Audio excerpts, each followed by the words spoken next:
Vocês acham necessário usar esse microfone? Para live precisa, para live da prefeitura. Ah, é? É. Lá em cima da mesa tem álcool gel? Ixi, Maria. Já tá dando ao vivo já, mano. Caralho.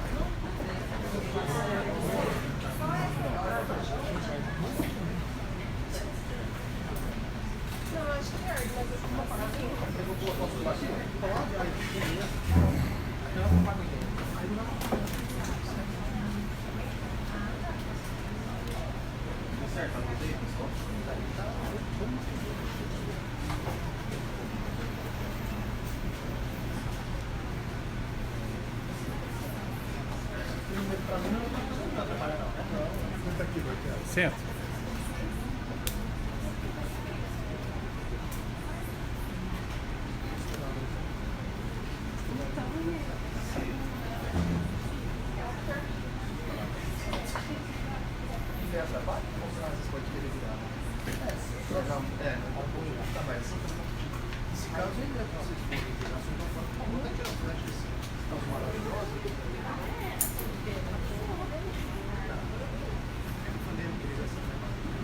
Quando estiver pronto, vocês avisam, tá? Pega, gente.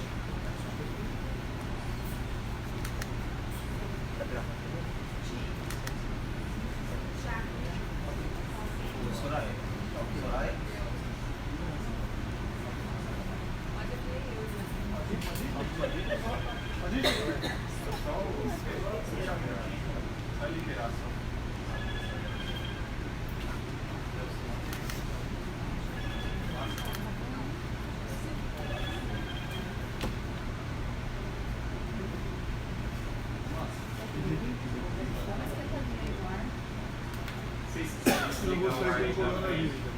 Porque o de trás está ligado, né? Pode Pode desligar. ligar por causa do... Tem que ser lá perto, Letícia. Foi já. Desligou. Só pode te contrariar. Beleza, pessoal, tô pronto. Vamos lá. Então, Valeno. Bom, pessoal, é o seguinte, a primeira coisa que eu gostaria de colocar, que talvez essa seja a nossa última coletiva nessa maneira. A comunicação da prefeitura está propondo a coletiva online para que resguardem vocês e a gente também de muito aglomeração, né? Mas isso é uma coisa que nós estamos dependendo da parte tecnológica da prefeitura, mas é muito possível que isso venha a ocorrer. Tá bom? Isso é a primeira coisa que nós gostaríamos de falar. A segunda é que o Instituto Adolfo Lutz confirmou o primeiro caso que nós tínhamos de coronavírus. Então, ele é positivo agora oficialmente, tá certo? E, inclusive, nós vamos, a partir de agora, o laboratório do Hospital de Base está autorizado a não necessitar mais de contraprova. O resultado dele já passa a ser oficial. Tá bom? Outro que vocês já foram informados pela Andréia e colocado adequadamente é que nós temos um novo caso diagnosticado, comprovado hoje em São José do Rio Preto. Tá? Esse novo caso acho que já foi bem explorado durante a coletiva que ela deu na hora do almoço, né? Então nós estamos hoje com 2 casos positivos. Quantos casos? 22 com eles, né? Até a hora do almoço. 22 com esses. E 2 sendo positivos. Outra coisa que a gente percebeu a angústia da imprensa. Muitas vezes 24 horas é muito, em virtude dessa mudança que está tendo a cada minuto, ou caso, ou mudança de regras. Então nós vamos emitir, toda vez que for necessário, que tiver alguma mudança no sistema, ou alguma decisão desse comitê, nós iremos emitir uma nota por volta de 11h30 da manhã, mais ou menos, quando terminar a reunião. Se o caso ou a notícia for relevante, daí a gente vai convocar uma coletiva também para esclarecimento de dúvida da imprensa. Tá? Bom, hoje, e nós temos, além dessas duas colocações que nós fizemos, nós temos algumas coisas que foram tomadas e que serão feito como notas técnicas ou instruções normativas, né? Para que a população tome conhecimento das recomendações e para a nossa população interna como norma já definitiva. Hoje nós fizemos uma reunião às 11h30 da manhã com todos os hospitais de São José do Rio Preto. A adesão foi maciça, vieram todos os hospitais e foi muito boa a reunião. Os hospitais privados e os hospitais não privados, que são geridos ou pelo Estado ou pelo município, resolveram criar uma comissão dos hospitais para que eles tomem atitudes, falem uma língua só, né, para que perca essa individualidade do hospital. Então eles pararam e falaram assim: nós temos que pensar na coletividade, né, e essa coletividade exige que se esclareça a população de maneira homogênea, não que um médico de um hospital ache uma coisa ou o outro ache outra. Não, vai ter essa comissão dos hospitais que vão fazer todas essas normativas para que todos os hospitais falem horário de visita, acompanhantes, todos falem a mesma língua, né, para que a população não fique confusa. Outra coisa, eles ofereceram, desde que a gente consiga equipar, leitos, se for necessário, tanto de leitos de enfermarias como de UTIs. Eles com certeza não vão poder sair comprando um UTI novo para depois não usar, que não faz sentido. Precisa o poder público emprestar esses equipamentos para que eles possam oferecer os leitos, os médicos e assim por diante. Então foi muito positiva, quer dizer, independente de ser público ou privado, todos os hospitais foram muito colaborativos nesse sentido. Isso nos deixa tranquilos, porque no futuro, se nós viermos a precisar deles, a gente vai poder contar. Isso para a gente foi fundamental, essa participação. Conversamos também sobre os... Esse negócio é um pouco alto. Sobre os planos de contingência de cada um desses hospitais. Existe uma norma e eles também vão discutir esses planos de contingências hospitalares junto com a Secretaria. Outra coisa que ocorreu hoje foi definições quanto à coleta de materiais. Acontece o seguinte, que há uma tendência de todo o paciente suspeito que irá colher o material. O pessoal precisa trocar esse microfone, não está dando para falar. Microfonia muito. Não precisa não, Pode ser sim? Está muito difícil. A gente até ganhou. Ó, atualização, antes de continuar, atualização de suspeitos. Agora, 30 suspeitos em Rio Preto. Tá? Então foi também discutido sobre coletas de materiais. É muito comum o paciente querer fazer a coleta. Acontece que o número de kits para se fazer esses exames são limitados, né? Nós não podemos oferecer para todos, nem pagando, nem se falar, eu quero comprar, nós não podemos oferecer nem Adolfo Lutz e nem o hospital de base para esses pacientes que não se enquadrem dentro dos critérios estabelecidos para a coleta de material. Por quê? Porque vai faltar para quem precisa lá na frente. Então, mesmo pagando, a gente, se alguém quiser fazer o exame pagando, ele precisa procurar o laboratório X que faça para ele, mas não vindo nem dos convênios e nem do público. Tá? Então, isso ficou decidido. Tá?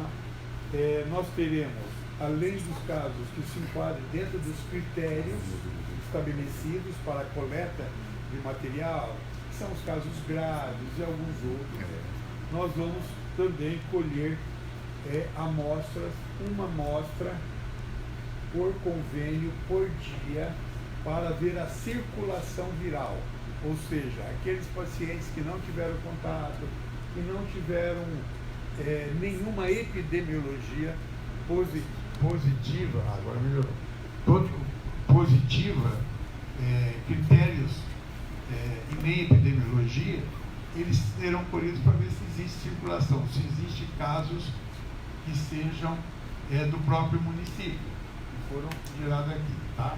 Então será feito esse controle, tanto de convênio como SUS, será feito um por dia, não é isso? E os particulares, volto a afirmar, deverão procurar laboratórios particulares para que esses então façam os exames. Outra atitude que nós fizemos foi suspender algumas consultas eletivas. Em que situações? Primeiro, quando o paciente apresentar sintomas gripais. Se for eletivo, um retorno marcado há 3 meses para ver uma coisa simples, esses serão adiados e remarcados. Tá certo? Por quê? Porque ele vai ficar numa sala de espera, pode contaminar outras pessoas. Tá? É uma questão de prevenção. Então, algumas consultas eletivas, nós sabemos o impacto que vai dar na população, que a população vai ficar revoltada. Faz tempo que eu estou esperando, mas ele pode estar transmitindo. Então, nós iremos suspender esse tipo de consulta. Outra coisa, nós interromperemos, tá? Suspenderemos os atendimentos odontológicos eletivos, endoscópicos eletivos e espirometria, que é um exame feito para estudar a capacidade pulmonar. Por quê? Está no tops dos contaminados esses 3 tipos de profissionais: dentistas, endoscopistas e quem mexe com espirometria. Tá? Então, nós não vemos razão de manter o exame pondo um profissional, toda uma equipe em risco para um exame eletivo. Urgência não. Urgência vai se aparamentar, fazer o que tem que ser feito e fazer o exame. Mas os eletivos, aqueles que podem aguardar, serão suspensos. Todo paciente que tiver entre 60 e 70 anos, isso é para a nossa rede. E nós estamos dizendo e reforçando que a rede privada deveria tomar também. Todos os profissionais entre 60 e 70 anos que têm algum tipo de comorbidades, doenças associadas, como diabetes, como insuficiência cardíaca, como doenças pulmonares, deverão ser afastados do trabalho e, quando possível, fazer o home office, ou seja, que faça em casa o trabalho que for possível via internet. Quem tiver mais de 70 anos, independente de ter comorbidade ou não, deverão ser afastados ou ir para home office. Tá?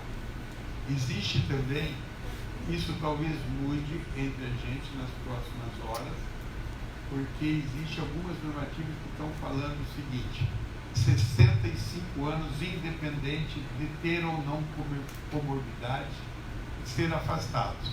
Nós ainda estamos seguindo a normativa, essa normativa, mas ela pode vir a mudar nas próximas horas ou nos próximos dias, e nós vamos seguir a normativa que for para toda a população brasileira, tá?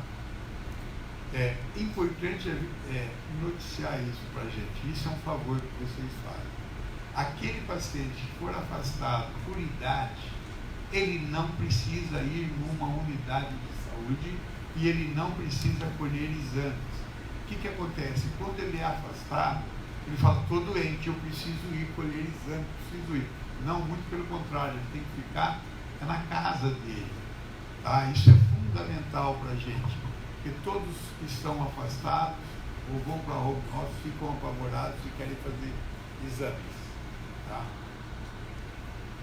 Outra coisa que foi tomada pela Secretaria de Saúde e é recomendada para todas as instituições de saúde, ou mesmo as que não sejam instituições de saúde: suspender os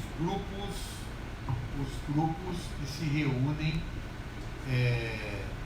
independente da idade, que não sejam estritamente necessários. Por exemplo, nós temos os grupos da doença diabetes. Nós temos por quê? Para orientação de alimentação, para fazer exames e assim por diante. São grupos todos suspensos. Grupo de hipertensão, academia da saúde, vários outros que a gente tem, que são idosos ou não idosos, devem ser suspensos. A pediatria, inclusive, tem alguns grupos e que nós estamos suspendendo em virtude de conter o máximo possível ou mitigar essa doença que está aparecendo. Tá? Nós faremos essas notas técnicas e iremos passar para vocês assim que elas ficarem prontas ainda hoje. Mas eu resolvi adiantar aqui, porque eu sei que tem muitos que não têm horário para isso, né, e que nós vamos ainda emitir mais tarde. Eu acho que essas são as nossas recomendações, essas são o que se discutiu de ontem para hoje, e hoje ainda muito tempo para novas discussões, para novas regras e novas normativas a partir de amanhã. Queria saber se alguém aqui quer fazer alguma consideração. Estamos então prontos para qualquer pergunta que possa. Secretário. Diante desse resultado positivo, então, da Novus, o outro caso, o homem de 44 anos, a gente também pode considerar, né? Olha, na realidade está faltando a documentação para notificar o Ministério dessa independência agora. Então, este outro caso, com certeza, já não vai precisar de contraprova, mas precisa a legalização perante o Ministério, que deve ocorrer nas próximas horas. Em relação ao transporte coletivo, alguma alteração? O transporte coletivo foi discutido agora na reunião dos secretários, e essa é uma das preocupações de todo mundo, porque São José do Rio Preto talvez seja o local que tem maior aglomeração. É isso, ali no terminal rodoviário. No momento, o que a Secretaria de Saúde pensa é agir ali no sentido de mostrar o quão importante é a prevenção, colocar cartazes, distribuir folhas e assim por diante, naquela localização. Mas existem recomendações óbvias de que talvez para as próximas horas que sejam escalonados os horários de trabalho, para que não tenha aglomerações. Por exemplo, pedir para determinado um começa às 7, outro às 8, outro às 9, outro fecha às 5, às 6, às 7, mas isso não está definido pelo comitê ainda e nem conversou-se com o trânsito, mas existe essa tentativa de nós fazermos isso tem e devemos discutir ainda entre hoje e amanhã essa possibilidade. Em relação a álcool em gel no terminal, a higienização dos ônibus, isso mudou também? Nada. Tem que ter isso, nós estamos pedindo para que tenha. Qual que é o problema que está se encontrando? Não se acha para comprar. Essa é uma dificuldade que está sendo enfrentada. Eu vi aqui hoje situações lamentáveis de hospitais que estão desesperados. Não acham, não é nem pelo preço que está um absurdo, há uma exploração muito grande dos fornecedores, coisas que subiram 4, 5, 6, 7, 10 vezes o valor antes da crise. Isso, na realidade, é falta de cidadania, né? Uma falta de cidadania das companhias como um todo. Não adianta ter esses lucros fabulosos agora, mas quem ganha agora perde depois, com certeza absoluta. E mais, não querem vender. Então eles ficam fazendo o jogo para que não tenha, eu posso te arrumar 20 mil, daí a pouco a 10 vezes o valor normal. Aí você pega a cesta e fala, eu consigo 50, um pouquinho a mais. Então está tendo toda essa problemática e nós, os hospitais e nós estamos pagando. Né? Inclusive, existe uma tendência de fazer uma representação ao Ministério Público sobre isso aí, para que haja algum tipo de penalidade. Tá? Secretário, pergunta da nossa live aqui do Facebook: tem possibilidade de cancelar cirurgias nos hospitais para alocar os pacientes com síndromes respiratórias? Olha, existe. A ANS, que é a Agência Nacional de Saúde, publicou no período da tarde, agora era por volta de 2 horas, uma recomendação a todos os planos de saúde que suspendessem as eletivas. Tá? O que provavelmente no nível de plano de saúde vai ser implantado. Lembrar sempre que o SUS, ele, embora seja ligado ao Ministério, ele também está sujeito à ANS. Ele é um plano de saúde também sujeito às normas da ANS. Tá? Então, só que ele é muito mais independente do que aqueles que pagam, que tem uma remuneração fixa mensal. Então, nós ainda estamos estudando essa possibilidade em São José do Rio Preto. Vamos lá. São José do Rio Preto, hoje não tem autóctone, não está faltando leite de UTI, nós estamos vivendo ainda uma vida normal nesse sentido. Não tem sentido hoje, do ponto de vista técnico, a gente suspender a eletiva. Sim, suspender a eletiva daqueles casos que vão ser operados, que vão precisar de UTI de longa duração, que tenham comorbidades. Nós já suspendemos cirurgia eletiva de pacientes com comorbidades. Esses já estão suspensos, pela possibilidade de pegar a doença e também de permanência prolongada em UTIs.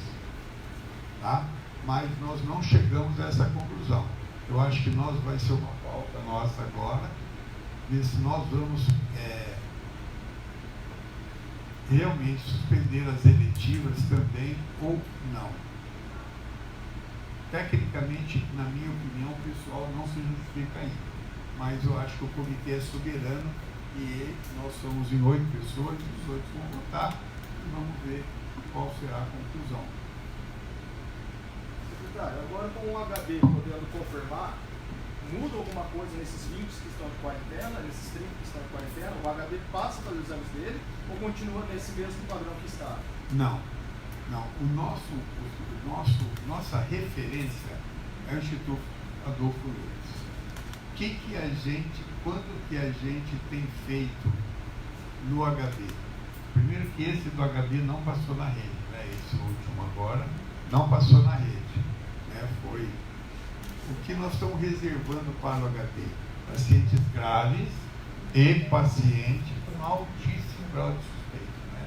Ele preenche critérios que a gente acha que tem muita possibilidade. Para ele não ficar propagando, a gente está fazendo lá. Mas a nossa referência para exames é o Instituto Adolfo Lutz. E tem o estado atualizado desses dois pacientes confirmados? Não entendi. O estado deles?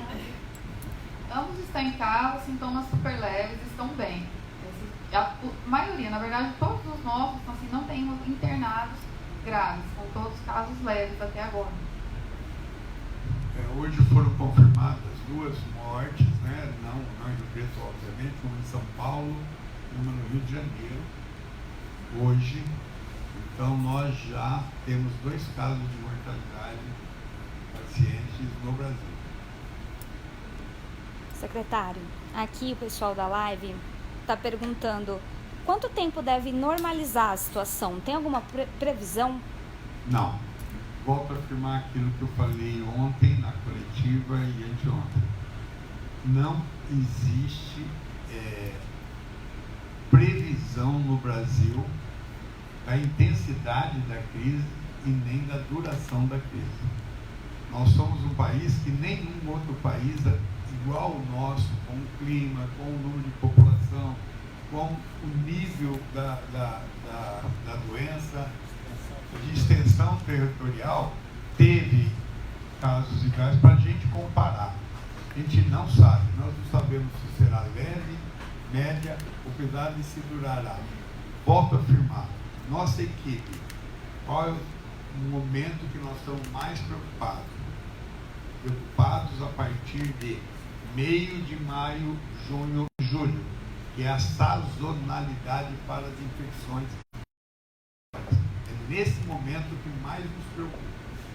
Secretário, o senhor falou a respeito dos preços, né, dos insumos, das máscaras, álcool gel, etc. e tal. Creio que isso deve ser uma tendência para medicamentos e tudo mais. Até quando, não sabendo o grau, né, desse problema, até onde e o preço subindo cada vez mais, a prefeitura, a secretaria tem um orçamento, uma previsão e agora muda completamente. E a questão financeira, até quando dá para suportar isso? A questão financeira é extremamente grave, né? Porque a gente vai ter um gasto muito, muito grande. Há promessas do Ministério de suplementação da verba da saúde em virtude dessa epidemia ou dessa pandemia que está existindo. Ela vai desde material, né? Então, como fornecimento de respirador, de outras coisas, até parece que foi liberado 1 bilhão, né? Não foi isso? 1 bilhão de reais já foram liberados para suplementar as cidades onde tenha casos positivos, que é o caso nosso, já a gente vai começar a solicitar essa suplementação. Você não tenha dúvida que é um conjunto nesse momento muito ruim. Você vai ter uma queda grande de produção e de arrecadação, não tenha dúvida, esses afastamentos, essas paralisações. É só você andar no centro de São José do Rio Preto agora. Você vai ver que ele está quase deserto, que é o que a gente tem pedido para fazer. Então vai ter uma diminuição de arrecadação com um aumento assustador do gasto. Então, é uma coisa assim, que está meio complicada, nós não sabemos como que vai ser resolvido, porque só foge a nossa alçada isso, mas isso vai ser uma coisa grave. Corre risco de faltar algum desses insumos, faltar recurso? Recurso eu não acredito. Eu não acredito porque, em último caso, você declara, por exemplo, uma emergência e você busca outras fontes de outras secretarias para poder comprar. Eu acho o seguinte, a falta de insumo pode existir. Eu acho que a gente tem que ser bem coerente no que diz. Existem os exploradores, não adianta usar a oferta e procura nesse horário. Falar, não, está caro porque a oferta está baixa, a procura está muito. Não, isso não se aplica num país civilizado num momento desse, na minha opinião. Né? Eu acho que pode sim faltar insumo. Faltar insumo por quê? Porque supera a capacidade produtiva. Isso pode acontecer mesmo. Eu devia falar assim, mas qual seria a lógica disso? Custa 10, eu vou ter que buscar muito mais funcionários, vou ter que fazer uma coisa, vai para 12 e eu vou tentar produzir a minha capacidade máxima. Né? Mas não justifica cobrar 70, né? Mas eu acho que tem muitas firmas íntegras, cidadãs, que podem realmente estar faltando o insumo para a produção. Secretário, muita gente ainda está com dúvida. Quando que eu devo procurar um atendimento de saúde? Quando que a gente... Eu vou dar para a infectologista, que eu acho que é ela que deve fazer a resposta mais adequada, porque é só ela mesmo.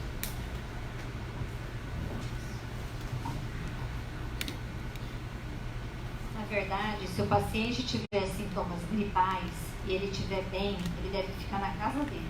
Tá? Ele só deve procurar o serviço de saúde se ele estiver se sentindo cansado ou algum outro sintoma que a princípio não esteja como uma gripe comum. Aí sim ele deve procurar um serviço de saúde para orientações. Tá? Do contrário, ele tem que ficar na casa dele, porque quanto mais essas pessoas circularem, pior vai ser, mais transmissão vai ter. Certo?